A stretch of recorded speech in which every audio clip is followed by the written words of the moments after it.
Everyone, स्वागत है आप सभी का आपके अपने यूट्यूब चैनल यानी कि टारगेट एंट्रेंस एग्ज़ाम यानी कि TEE पर। सभी हमारे साथ जुड़ जाइए और क्लास को एक बार शेयर कर दीजिए। हमारी क्लास रोज़ की तरह आज भी शुरू हो गई है सुबह 10 बजे। आज फिर से मैं आपको अपनी क्लासेस का शेड्यूल बता देती हूँ। सुबह 10 बजे सामान्य ज्ञान की क्लास होती है, शाम 4 बजे कला वर्ग और विज्ञान वर्ग की क्लास होती है, शाम 7:15 पर रीजनिंग की क्लास होती है और 8 बजे सामान्य हिंदी की क्लास होती है। आप सभी इन क्लासेस को लेते रहिए और अपनी तैयारी को आगे बढ़ाते रहिए। आपको अपना गोल ज़रूर अचीव कर मिलेगा। ऐसे ही आप लगे रहिए, आपको अपना कॉलेज ज़रूर मिलेगा। चलिए प्रीवियस ईयर क्वेश्चन पेपर के बारे में बात कर लेते हैं, जो कि हमारे जो चैनल पर दोनों ही ग्रुप के पेपर्स आपको प्रोवाइड किए जा रहे हैं, साइंस ग्रुप और आर्ट्स ग्रुप के। तो आप उनको डाउनलोड कर सकते हैं। 2011 से लेकर 2022 तक के पेपर हैं। आप उनको हमारे डिस्क्रिप्शन बॉक्स में जो लिंक दिया है वहाँ से आराम से डाउनलोड कर सकते हैं और उनको हल कर सकते हैं। उससे आपको बहुत बेनिफिट मिलेगा, बहुत हेल्प मिलेगी आपको अपने पेपर के लिए। चलिए आगे बढ़ाते हुए अपनी क्लास को आगे बढ़ते हैं। आज का हमारा पहला क्वेश्चन है। आज हम जीके के क्वेश्चंस करेंगे, जो हमने कुछ इंपॉर्टेंट क्वेश्चन कर लिए थे इससे पहले की क्लास में। आगे के क्वेश्चंस हम आज करेंगे। हमारी कल एक और क्लास हुई थी इम्पॉर्टेंट डेज वाली क्लास, वो बहुत इम्पॉर्टेंट है आपके लिए। आप लोगों ने ज़रूर नोट कर लीजिएगा, वो आपको पेपर में ज़रूर देखने को मिलेंगे उसमें से। चलिए ठीक है, आज का पहला क्वेश्चन पढ़ते हैं हम। आज का हमारा पहला क्वेश्चन हो जाएगा क्वेश्चन नंबर 25। पूछा गया है, ज़ेरोफाइटिक वनस्पति अधिकतर पाई जाती है। ऑप्शन नंबर ए हो जाएगा टुंड्रा एवं टैगा में, बी हो जाएगा मध्य अक्षांश एवं भूमध्य सागरीय वनों में, सी हो जाएगा घास के मैदानों एवं मरुस्थलों में, और डी हो जाएगा सवाना एवं उष्ण कटिबंधीय वर्षा वाले वनों में। तो ऑप्शन जो है वो हमारा सी बिल्कुल करेक्ट हो जाएगा। ज़ेरोफाइट वनस्पति अधिकतर कहाँ पाई जाती है? घास के मैदान में, मतलब जहाँ घास होती है अधिकतर वहाँ मरुस्थलीय मैदानों में पाई जाती है। ठीक है, ये जो ज़ेरोफाइट होते हैं इन्हें क्या बोलते हैं? इन्हें मरुद्भिद भी बोलते हैं। मरुद्भिद पौधे जो होते हैं वो इन्हें किन्हें बोलते हैं? ज़ेरोफाइट को ही मरुद्भिद बोलते हैं। ठीक है, और ये पौधे जो होते हैं वो घास के मैदानों में उगते हैं, जहाँ पे शुष्क स्थानों पर। ठीक है, शुष्क स्थानों पर उगते हैं। और इनके उदाहरण लगभग क्या हो जाएंगे? कौन कौन से पौधे होते हैं ये हो जाएगा नागफनी हो जाएगा, एकासिया हो जाएगा, यूफ्रोबिया हो जाएगा, कैक्टस हो जाएगा।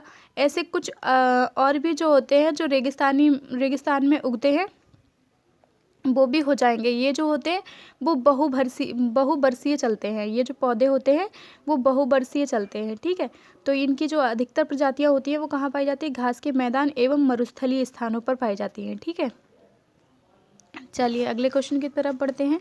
अगला क्वेश्चन है हमारा क्वेश्चन नंबर 26 में क्या पूछा गया है? निम्न में से कौन सा भू संतुलन का उदाहरण है? ऑप्शन नंबर ए हो जाएगा अंडमान द्वीप समूह का निर्माण, बी हो जाएगा पथरीले पहाड़ों का निर्माण, सी हो जाएगा मिसिसिपी मुहाने का संकुचन, और डी हो जाएगा सेन एंडियास भ्रंश। तो जो ऑप्शन है हमारा वो सी बिल्कुल करेक्ट हो जाएगा। क्या हो जाएगा? मिसिसिपी मुहाने का संकुचन। भू संतुलन क्या कहलाता है? मिसिसिपी मुहाने का संकुचन क्या होता है? पृथ्वी की जो भूपर्वतीय सतह होती है उसके रूप में जो पर्वतों और पठारों के समुद्र के अनेक भार अनुसार पर्वतीय से नीचे पिघलती चट्टानें, मतलब मुहाने का मतलब क्या होता है? गिरती हुई। ठीक है, तो जो चट्टानें होती हैं वो समुद्र के नीचे जो पिघलती हुई आती होती है उन्हें क्या कहते हैं? उनके ऊपर क्या होता है? संतुलन बनाए रखना। संतुलन बनाए रखने की स्थिति क्या कहलाती है? संकुचन। मिसिसिपी मुहाने का संकुचन कहलाती है। ठीक है, वही उदाहरण हो जाएगा जैसे कोई भी पर्वत या पठार है। ठीक है, समुद्र के मतलब भार के कारण क्या होता है? वो भूपर्वतीय जो है उसकी वो नीचे मतलब सरक रही है। क्या है? पिघलती हुई चट्टानें मतलब जो है वो सरक रही हैं नीचे को, तो वही क्या कहलाएंगे? संकुचन। और उसी जो चट्टानें सरक रही हैं अगर एक साथ सब सरक जाएंगी तो वो पूरी ढह नहीं जाएगी, तो मतलब उसी का जो संतुलन होता है वही क्या कहलाता है? संकुचन कहलाता है। ठीक, वही संतुलन भू संतुलन कहलाता है। ठीक, तो ये क्या हो जाएगा? ऑप्शन हमारा मिसिसिपी मुहाने का संकुचन। ये प्रक्रिया भी ऐसे ही चलती है। ठीक, अगला क्वेश्चन है हमारा क्वेश्चन नंबर 27 में क्या पूछा गया है? किस सातवाहन राजा ने स्वयं ब्राह्मण की उपाधि धारण की थी? ऐसा कौन सा सात वाहन वाले राजा थे जिन्होंने क्या किया था, ब्राह्मण की उपाधि धारण की थी? ऑप्शन नंबर ए हो जाएगा यज्ञश्री सातकर्णी, बी हो जाएगा सातकर्णी, सी हो जाएगा गौतमी पुत्र सातकर्णी, और डी हो जाएगा वशिष्ठ पुत्र सातकर्णी। तो ऑप्शन जो है हमारा सी बिल्कुल करेक्ट हो जाएगा। कौन थे वो राजा? गौतमी पुत्र सातकर्णी। ठीक है। चलिए अगले क्वेश्चन की तरफ बढ़ते हैं। अगला क्वेश्चन है हमारा 28 क्वेश्चन। 28 में पूछा गया है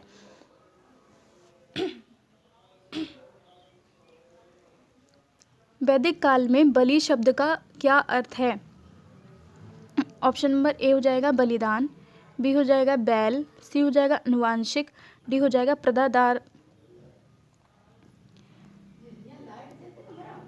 प्रजा द्वारा शासक को दी गई। ऑप्शन नंबर डी हो जाएगा हमारा प्रजा द्वारा शासक को दी गई भेंट। तो क्या हो जाएगा? प्रजा द्वारा शासक को दी गई भेंट। ठीक है, तो ऑप्शन हमारा डी बिल्कुल करेक्ट हो जाएगा। क्या हो जाएगा? प्रजा द्वारा जो शासक को भेंट दी जाती थी वही क्या कहलाती थी? बलि। बलि क्या था? एक प्रकार का जो है कर के संबंध में दिया जाता था। ठीक, प्रारंभ में लोग क्या करते थे, अपनी इच्छा से देते थे। बाद में ये लोग क्या करने लगे, इसको जबरदस्ती लेने लग गए। जैसे इसे उपहार स्वरूप, भेंट स्वरूप माना जाता था। ठीक है, और बाद में बलि का क्या कर दिया इन लोगों ने? अनिवार्य कर दिया। वैदिक काल में पहले बलि को क्या कहते थे? स्वेच्छा से देते थे, और फिर कर के रूप में दिया जाता था बलि। ठीक, और फिर क्या था, बाद में क्या कर दिया? अनिवार्य कर दिया कि अब तो बलि देना ही देना है। ठीक है, चलिए अगले क्वेश्चन की तरफ बढ़ते हैं। अगला क्वेश्चन है हमारा, कौन से बौद्ध ग्रंथ में 16 जनपद का उल्लेख मिलता है? महाजनपदों का उल्लेख मिलता है। तो ऑप्शन नंबर ए हो जाएगा अंगतर निकाय, बी हो जाएगा महावंश, सी हो जाएगा दीर्घ निकाय, और डी हो जाएगा महावग्ग। तो क्या हो जाएगा हमारा?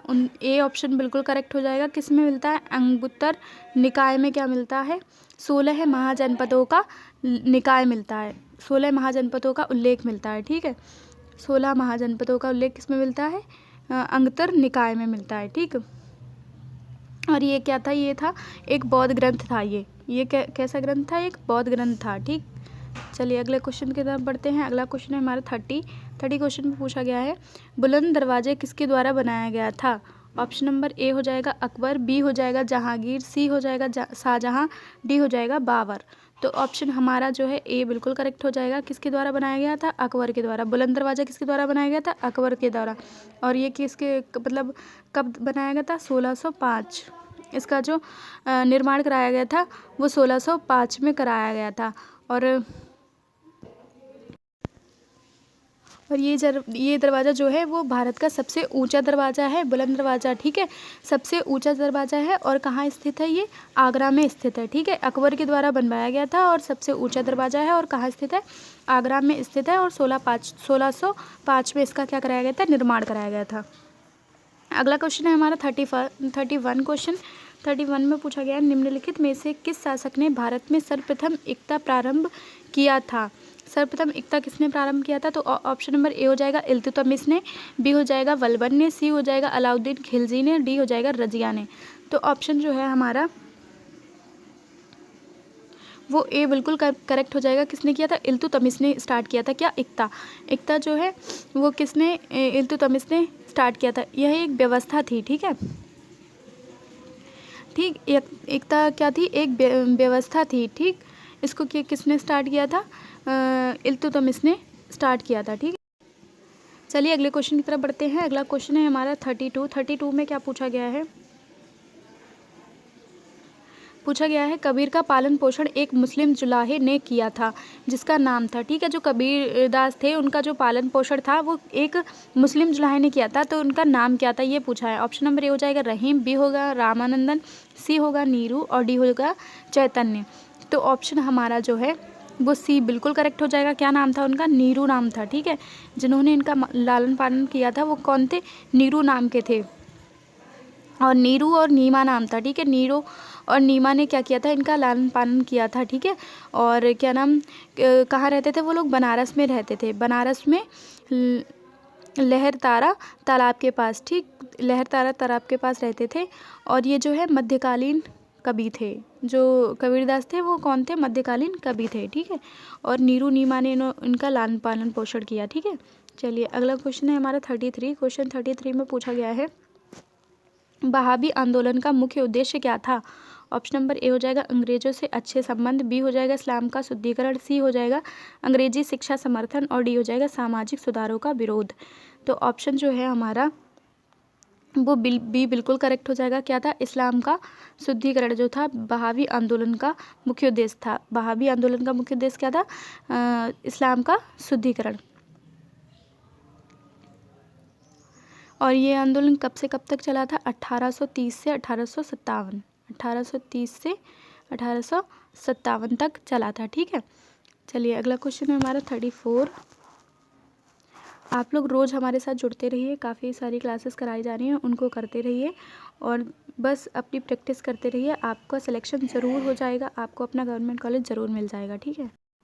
अगला क्वेश्चन है हमारा क्वेश्चन नंबर 34। 34 में पूछा गया, निम्न में से किस सामाजिक धार्मिक आंदोलन में दलित वर्ग के संबंध में आवाज़ उठाई?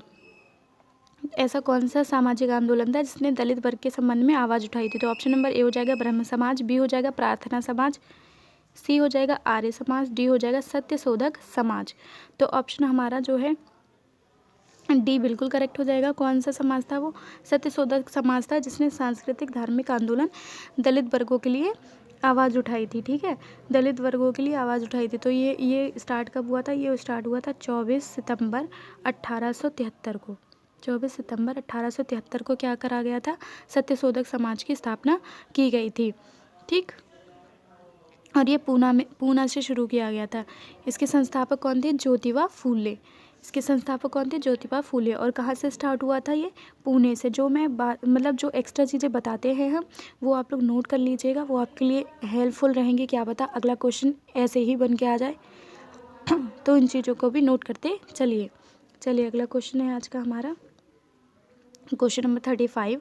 35 में पूछा गया, दिसंबर 1929 के लाहौर कांग्रेस के अधिवेशन ने जोर दिया। ऑप्शन नंबर ए हो जाएगा होम रूल, बी हो जाएगा पूर्ण स्वराज, सी हो जाएगा औपनिवेशिक स्वशासन, डी हो जाएगा प्रशासन में भारतीयों की सही भागीदारी। तो ऑप्शन हमारा बी बिल्कुल करेक्ट हो जाएगा। क्या हो जाएगा? किसने योगदान दिया? पूर्ण स्वराज ने। लाहौर कांग्रेस अधिवेशन ने जोर दिया किस पर? पूर्ण स्वराज पर जोर दिया। तो ऑप्शन हमारा बी बिल्कुल करेक्ट हो जाएगा, ठीक है। यह अधिवेशन 1929 में शुरू हुआ था, ठीक है। और किसके द्वारा? जवाहरलाल नेहरू द्वारा। किसके द्वारा? जवाहरलाल नेहरू द्वारा शुरू किया गया था 1929 में, ठीक है, पूर्ण स्वराज अधिवेशन। चलिए अगले क्वेश्चन की तरफ बढ़ते हैं। अगला क्वेश्चन है हमारा क्वेश्चन नंबर 36। 36 में पूछा गया है, 1928 को बारदोली सत्याग्रह का नेतृत्व किसने किया? ठीक, 1928 में जो बारदोली सत्याग्रह हुआ था उसका नेतृत्व किसने किया? तो ऑप्शन नंबर ए हो जाएगा गांधी जी के अनुयायियों ने, बी हो जाएगा कांग्रेस सोशलिस्ट पार्टी ने, सी हो जाएगा वामपंथियों ने और डी हो जाएगा किसान सभा ने। तो ऑप्शन हमारा ए बिल्कुल सही हो जाएगा। किसने किया था? गांधी जी के अनुयायियों ने किया था, ठीक है, गांधी जी के अनुयायियों ने किया था। चलिए अगला क्वेश्चन है हमारा, अगला क्वेश्चन की तरफ बढ़ते हैं। Question number 37। 37 में पूछा गया है, गदर पार्टी के संस्थापक कौन थे? ऑप्शन नंबर ए हो जाएगा बकरतउल्ला, बी हो जाएगा लाला हरदयाल, सी हो जाएगा भगत सिंह, डी हो जाएगा लाला लाजपत राय। तो ऑप्शन जो है हमारा बी बिल्कुल करेक्ट हो जाएगा। कौन थे? लाला हरदयाल, गदर पार्टी के संस्थापक लाला हरदयाल। और इसकी स्थापना कब हुई थी? गदर पार्टी के 1913 में हुई थी, ठीक है। इसकी स्थापना कब हुई थी? 1913 में हुई थी गदर पार्टी की स्थापना। और इसके संस्थापक कौन थे? लाला हरदयाल थे, ठीक। चलिए अगला क्वेश्चन है हमारा क्वेश्चन नंबर 38। हम लोग रोज़ 25 क्वेश्चंस ही करते हैं ताकि क्लास को ज़्यादा लंबा ना किया जाए और आप लोग भी आराम से क्वेश्चंस कर पाएँ। चलिए तो क्वेश्चन नंबर 38 में पूछा गया, भारतीय प्रेस की स्वतंत्रता का प्रणेता किसे कहा जाता है? भारतीय प्रेस की स्वतंत्रता का प्रणेता किसे कहा जाता है? तो ऑप्शन नंबर ए हो जाएगा अगस्टस हिक्की को, बी हो जाएगा चार्ल्स मेटकॉफ को, सी हो जाएगा मैकग्रेथ को और डी हो जाएगा डिजारेली को। तो ऑप्शन जो है हमारा बी बिल्कुल करेक्ट हो जाएगा। किसे कहा जाता है? चार्ल्स मेटकॉफ को। क्या भारतीय प्रेस स्वतंत्रता का प्रणेता चार्ल्स मेटकॉफ को कहा जाता है। चलिए अगला क्वेश्चन है हमारा क्वेश्चन नंबर 39। जवाहरलाल नेहरू ने भारतीय राष्ट्रीय कांग्रेस की पहली बार अध्यक्ष कब बने? मतलब पहली बार जो अध्यक्षता की थी वो कौन सी सन में की थी? ठीक है, तो ए ऑप्शन हो जाएगा 1929 में, बी हो जाएगा 1927 में, सी हो जाएगा 1921 में और डी हो जाएगा 1932 में। तो ऑप्शन ए बिल्कुल करेक्ट हो जाएगा। कब की थी जवाहरलाल नेहरू ने पहली बार राष्ट्रीय कांग्रेस की अध्यक्षता? 1929 में की थी। ठीक है, चलिए आज का हमारा अगला क्वेश्चन हो जाएगा क्वेश्चन नंबर 40 में पूछा गया है भारत में मानव विकास सूचकांक में समाविष्ट है।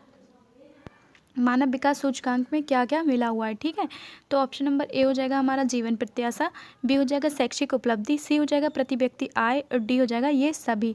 तो क्या है, मानव विकास सूचकांक जो है वो उसकी शुरुआत जो है 1990 में की गई थी। ठीक है, 1990 में इसको शुरू किया गया था। मानव विकास सूचकांक को क्या किया था? 1990 में शुरू किया गया था। और ये जो है तीनों ही इसके क्या है? घटक हैं। तीनों ही घटक हैं इसके। क्या है? जीवन प्रत्याशा, शैक्षिक उपलब्धि और प्रति व्यक्ति आय। ठीक है, मानव सूचकांक के कौन से 3 घटक हैं? तो ये 3 हो जाएंगे। ठीक है, ऐसे क्वेश्चन भी पूछा जा सकता है। तो क्या हो जाएगा हमारा ऑप्शन जो है डी बिल्कुल करेक्ट हो जाएगा। क्या क्या पूछा गया है? क्या कौन कौन समाविष्ट है? तो तीनों ही समाविष्ट है। तो क्या हो जाएगा ऑप्शन हमारा डी बिल्कुल करेक्ट हो जाएगा। ठीक है, अगले क्वेश्चन की तरफ बढ़ते हैं। अगला क्वेश्चन है हमारा क्वेश्चन नंबर 41 में बोला गया है भारतीय जीवन बीमा निगम LIC की स्थापना किस वर्ष में हुई थी? तो जो है भारतीय जीवन बीमा निगम की स्थापना पूछी गई है, ये कब हुई थी? ऑप्शन हो जाएंगे हमारे 1953 में, बी हो जाएगा 1956 में, सी हो जाएगा 1954 में और डी हो जाएगा 1958 में। तो ऑप्शन हमारा बी बिल्कुल करेक्ट हो जाएगा। कब की गई थी जीवन बीमा की शुरुआत? तो 1956 में की गई थी। और यह आजन्म चलने वाली मतलब आजन्म जो है सुरक्षा प्रदान करने वाली प्रक्रिया है। और ये जीवन बीमा का मुख्यालय कहाँ हो जाएगा? मुख्यालय हो जाएगा हमारा मुंबई।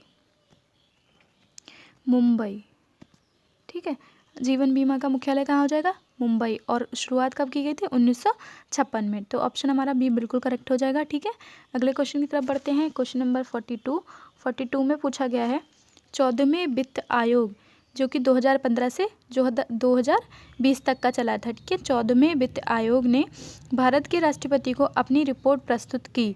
तो ऑप्शन ए हो जाएगा हमारा दिसंबर 2014 में, बी हो जाएगा जनवरी 2015 में, सी हो जाएगा अक्टूबर 2016 में और डी हो जाएगा मई 2017 में।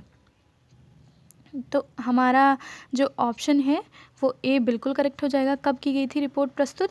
दिसंबर 2014 में। 2014 में क्या किया था? राष्ट्रपति ने अपनी रिपोर्ट जो है वित्त आयोग का गठन मतलब जो संविधान 280 के तहत किए मतलब होता है 280। ठीक है, अनुच्छेद 280 के तहत क्या है क्या कहते हैं वित्त आयोग का गठन रखा गया है। ठीक है, तो उसको रिपोर्ट 2014 को राष्ट्रपति ने 280 के तहत क्या की गई थी? रिपोर्ट प्रस्तुत की गई थी 2014 में, दिसंबर 2014 में। ठीक है, चलिए अगला क्वेश्चन है हमारा, अगला क्वेश्चन हो जाएगा क्वेश्चन नंबर 43 में पूछा गया है भारत में किस क्षेत्र में अधिकतम कुल घरेलू बचत प्राप्त होती है? तो ऑप्शन ए हो जाएगा हमारा सार्वजनिक क्षेत्र में, बी हो जाएगा घरेलू क्षेत्र में, सी हो जाएगा निजी क्षेत्र में, डी हो जाएगा इनमें से कोई नहीं। तो हमें ये बताना है जिसमें सबसे अधिकतम घरेलू बचत होती है। ठीक है, सबसे अधिकतम कुल बचत होती है। ठीक है, तो ऑप्शन जो है हमारा बी बिल्कुल करेक्ट हो जाएगा। घरेलू क्षेत्र में क्या करते हैं हम? सबसे ज़्यादा बचत कर सकते हैं।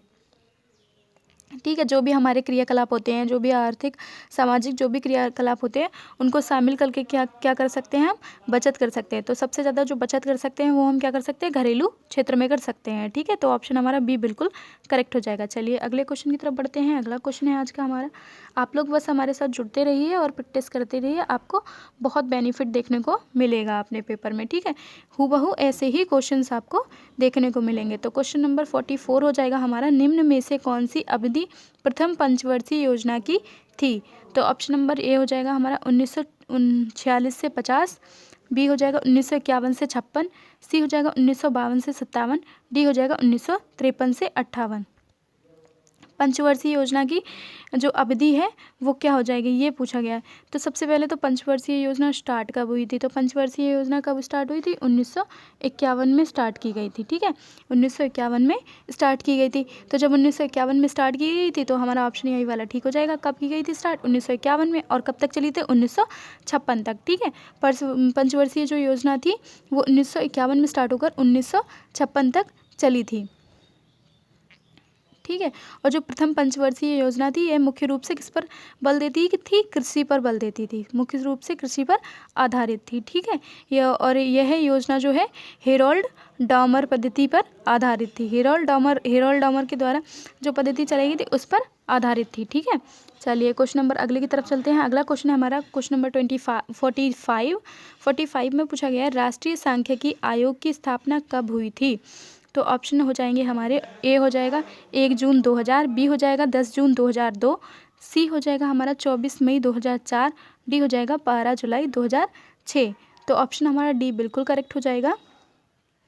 क्या है, राष्ट्रीय सांख्यिकी आयोग की स्थापना कब की गई थी, 12 जुलाई 2006 को की गई थी। ठीक है, और इसकी स्थापना का मुख्य उद्देश्य क्या था, सांख्यिकी आंकड़ों का संग्रह करना। ठीक है, सांख्यिकी आंकड़ों को इकट्ठा करना क्या था, सांख्यिकी आंकड़ों को इकट्ठा करना क्या था, इसका मुख्य उद्देश्य था। और 12 जुलाई 2006 को क्या की गई थी, इसकी स्थापना की गई थी। ठीक है, अगला क्वेश्चन हो जाएगा क्वेश्चन नंबर 46 में पूछा गया है निर्धनता का दुष्चक्र की अवधारणा संबंधित है।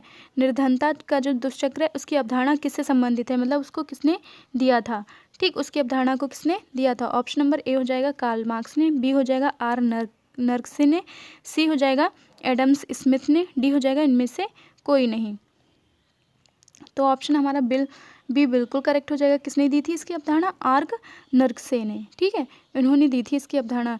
ठीक है, किसकी, निर्धनता का दुष्चक्र। ठीक है,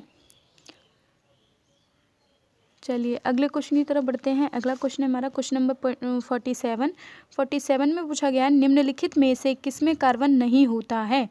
ऑप्शन नंबर ए हो जाएगा हमारा हीरे में, बी हो जाएगा ग्रेफाइट में, सी हो जाएगा कोयले में, और डी हो जाएगा बलुआ पत्थर में। मतलब कौन से में क्या क्या नहीं पाया जाता है, कार्बन नहीं पाया जाता है। तो ऑप्शन हमारा डी बिल्कुल करेक्ट हो जाएगा। किस में कार्बन नहीं होता, बलुआ पत्थर में कार्बन नहीं होता है। और जो कार्बन की सबसे ज़्यादा जो मात्रा पाई जाती है, जो सबसे ज़्यादा मात्रा पाई जाती है वो किस में पाई जाती है, हीरे में पाई जाती है। सबसे ज़्यादा मात्रा में कार्बन किस में पाया जाता है, हीरे में पाया जाता है। और हीरा तथा ग्रेफाइट क्या है, कार्बन के दोनों क्या है, अपर रूप हैं। ठीक, क्या है, अपर रूप हैं। ठीक, अगला क्वेश्चन है हमारा, अगला क्वेश्चन हो जाएगा 48 में बोला गया है, हमसे पूछा गया है कि भारत भारी जल है। ठीक, भारी जल को क्या बोलते हैं। ठीक है, तो ऑप्शन हो जाएगा ए ऑप्शन हो जाएगा शीतलक, बी हो जाएगा मंदक, डी हो जाएगा ए और बी दोनों, और सी हो जाएगा ए और बी दोनों, और डी हो जाएगा ईंधन। ठीक है, तो ऑप्शन जो है हमारा वो सी बिल्कुल करेक्ट हो जाएगा। शीतलक भी बोलते हैं और मंदक भी बोलते हैं। अच्छा ये बताइए भारी जल का जो है रासायनिक नाम वो क्या हो जाएगा, रासायनिक नाम क्या होता है भारी जल का, तो क्या हो जाएगा, ड्यूटीरियम ऑक्साइड। क्या होगा, ड्यूटीरियम ऑक्साइड, क्योंकि इसका सूत्र क्या होता है, D2O।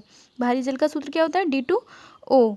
तो इसका जो है रासायनिक नाम क्या हो जाएगा, ड्यूटीरियम ऑक्साइड हो जाएगा। ठीक है, चलिए अगले क्वेश्चन की तरफ बढ़ते हैं। क्वेश्चन नंबर आज का है हमारा 49 में पूछा है विटामिन सी का रासायनिक नाम है। विटामिन सी का रासायनिक नाम पूछा है हमसे। तो चलिए क्वेश्चन 49 की तरफ बढ़ते हैं। तो ऑप्शन नंबर ए हो जाएगा हमारा फोलिक अम्ल, बी हो जाएगा साइट्रिक अम्ल, सी हो जाएगा एस्कॉर्बिक अम्ल, और डी हो जाएगा लैक्टिक अम्ल।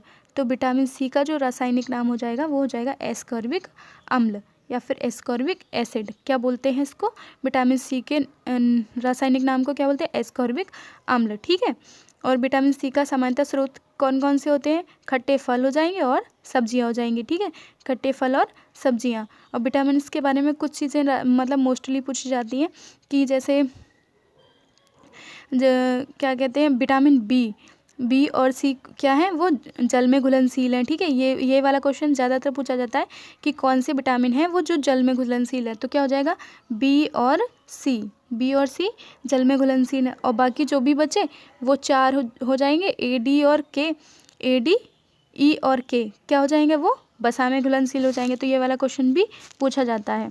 चलिए आज के हम लास्ट क्वेश्चन की तरफ चलते हैं। आज का लास्ट क्वेश्चन है 50 में पूछा गया निम्न में से कौन सी धातु चाकू से काटी जा सकती है। ठीक है, ऑप्शन नंबर ए हो जाएगा चांदी, बी हो जाएगा एल्यूमिनियम, सी हो जाएगा जस्ता, डी हो जाएगा सोडियम।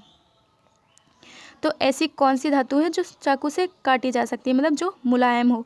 ठीक है, तो ऑप्शन हमारा डी बिल्कुल करेक्ट हो जाएगा। क्या हो जाएगा, सोडियम जो है वो बहुत मुलायम धातु है जिसे हम चाकू से भी काट सकते हैं। ठीक है, सोडियम बहुत मुलायम धातु होती है जिसे चाकू से भी काटा जा सकता है, और इसीलिए इसे किस में रखा जाता है, कैरोसिन में रखा जाता है, कैरोसिन तेल में रखा जाता है उसको, सोडियम को। ठीक है, ये बहुत मुलायम धातु होती है। ठीक है, तो चलिए आज की क्लास को हम यहीं पर समाप्त करते हैं। कल फिर मिलेंगे सुबह 10 बजे। ठीक है, सुबह 10 बजे कल फिर मिलेंगे इसी टाइम पर, इसी क्लास के साथ, ऐसे ही जीके के कुछ इम्पॉर्टेंट क्वेश्चंस के साथ आप लोग हमारे साथ जुड़ते रहिए। जो लोग बाद में जुड़े हैं वो लोग फिर से हमारे शेड्यूल को सुन लीजिए। सुबह 10 बजे हमारी सामान्य ज्ञान की क्लास होती है, शाम 4 बजे हमारी कला वर्ग और विज्ञान वर्ग की क्लास होती है, मतलब जो बीएड में जीके के क्वेश्चंस आते हैं उनकी। ठीक है, फिर आती है हमारी शाम 7:15 पर हमारी रीजनिंग की क्लास होती है, और रात 8 बजे हमारी सामान्य हिंदी की क्लास होती है। सारी ही क्लासेस हमारी चलाई जा रही हैं, आप लोग सारी ही क्लासेस को लीजिएगा, बहुत ज़्यादा क्लासेस नहीं है, आप लोग आराम से ले सकते हैं। आप अपना सपोर्ट कीजिएगा हमें, और अपनी तैयारी बनाए रखिएगा, प्रैक्टिस बहुत ज़रूरी है, और आपको वही क्वेश्चंस कराए जाते हैं जो आपको हूबहू अपने पेपर में देखने को मिलेंगे। Thanks for watching, bye bye.